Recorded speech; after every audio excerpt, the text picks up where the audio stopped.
Every moment of my political upbringing has been anomalous. I started following politics around age 16, which was the year Donald Trump was elected.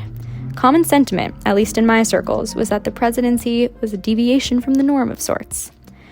I built my belief system, developed ideas about the world, and formed opinions during that so-called aberration. Then, of course, some more unprecedented times hit a year before he left office. A once-in-a-century pandemic cut my sophomore year of college short and brutally highlighted the polarization that had been brewing in this country for years. That spring, I watched the champions of polarization sink their claws into my favorite subject, science. One side decided mass made you a slave to authoritarianism, while the other decided seeing a friend should make you criminally liable. Personally, I took to science's defense, motivated by a fear of the unknown, really. I was living with two older, vulnerable, and terrified parents in the epicenter of the country's first wave, New York City. I was cautious, but I was also taught to judge other people if their risk tolerance was higher than my own. I was nervous to move back to college with 3 roommates and to see how we'd navigate the new obligations we had to each other as housemates during a pandemic. My name is Nikki, and this is a story about my 3 roommates and I. I'm Alice. I'm Gio. I'm Hannah. We all, despite our similarities, disagree on a lot of things. Alice and I in particular have a lot of different opinions. We disagree on coronavirus issues like mask mandates and COVID restrictions. We disagree on the role government ought to play and what media to trust and how skeptical to be of both. We argue, we get upset and exhausted, we change each other's minds, and we reach impasses. Above all, I think the most impressive thing we do is maintain a friendship. Alice is the first person I've met at college, or maybe ever, who disagrees with me so much and engages with me so deeply.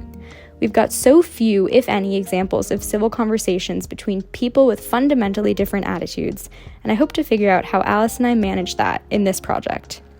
This is an exploration of how we've sought out truth and leaned on each other to help us find our footing in the crisis that has dictated our lives for over a year. This is also an exploration of polarization.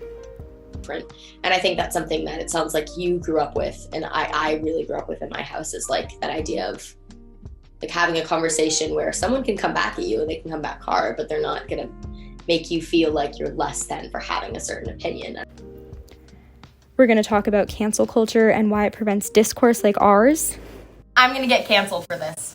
And we're going to explore one of the questions we hashed out as a house and get to the core of it.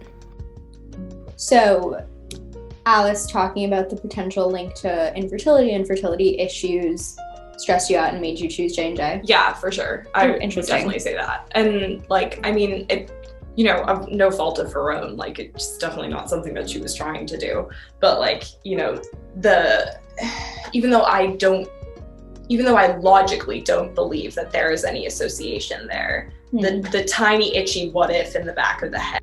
Which there was a moment when I was getting my vaccine and I was like, what if this is the biggest thing that happens in the world in like 5 years is everyone took this vaccine and just it destroys women's like fertility, like no one can get pregnant, like periods stop, things like that. Like what if that, like really, really unlikely. That's why for me, the vaccine was more scary than coronavirus, because to me, coronavirus, we had a year of it. We knew exactly what it did. We've been seeing for a while. There are some long COVID symptoms, but for the most part, those seem to clear up. They go away. Overall, we're going to figure out how we've managed to agree to disagree. I hope you enjoy.